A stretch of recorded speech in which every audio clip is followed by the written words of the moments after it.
I've heard about a car show up north in Symco, but I never knew what this was about. We live for this one weekend where we can come back and we can see the friends that we made 4, 5, 6 years ago. We're actually a traveling circus sideshow troupe.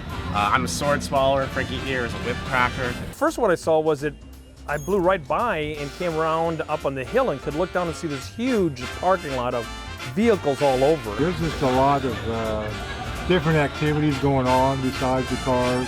It's one of the best venues for a car show and a get-together like this.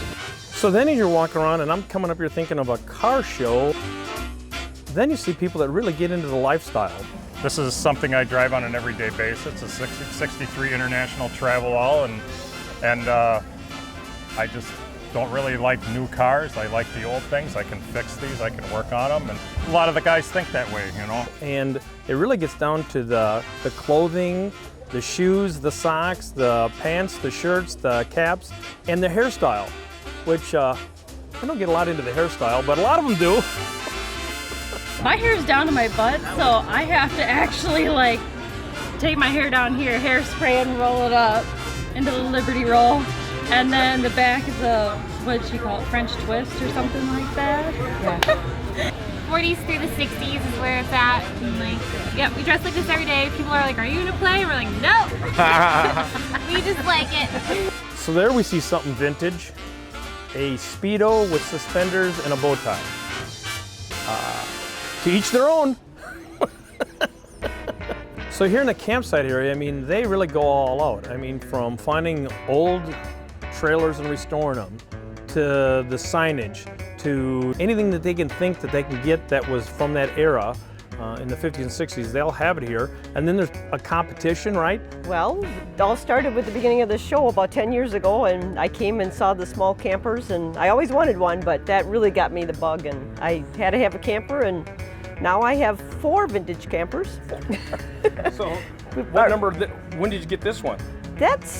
I've had a lot. I had at least 10 of them where I've kind of bought and sold. I'll pick them out of the woods and clean them up, but this was probably the 3rd one we had. We have 5 campers here. We're family, friends. We just enjoy hanging out together and just the whole weekend of just good memories, good times. From cookingware to the coffee pots, these things are from the 50s and 60s and they're fully functional.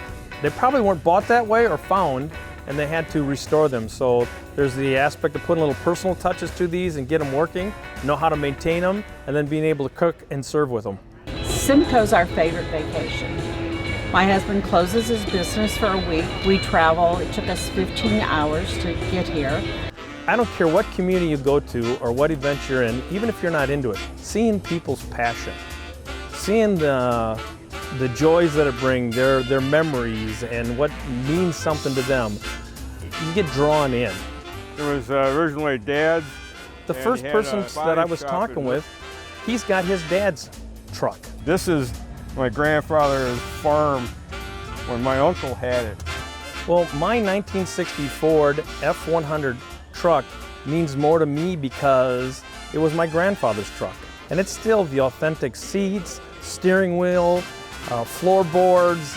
It's got no sound barriers in it. It is noisy. And when you're riding in it, you just drive. You don't have a radio, you're not on your phone, you can't hear anybody if you're on the phone. So you just drive, and I just think at times, man, this is where my grandfather and dad were. I didn't realize there was a swap area, and so there's people with parts and different wares that they're selling and or bartering. The mid-century aesthetic is something that really appeals to us, and coming to events like this, we're able to pick up great stuff. And you could kind of look at this and say, that's kind of goofy or that's old. If it means something to people, it means something to people. And you can relate to it if you look for it. There isn't worry about talks and politics and things like that. It's just living at its simplest form. Actually, we went to Key West this spring, and I'd rather come here. So it's our life: the cars, the music, the vintage, everything.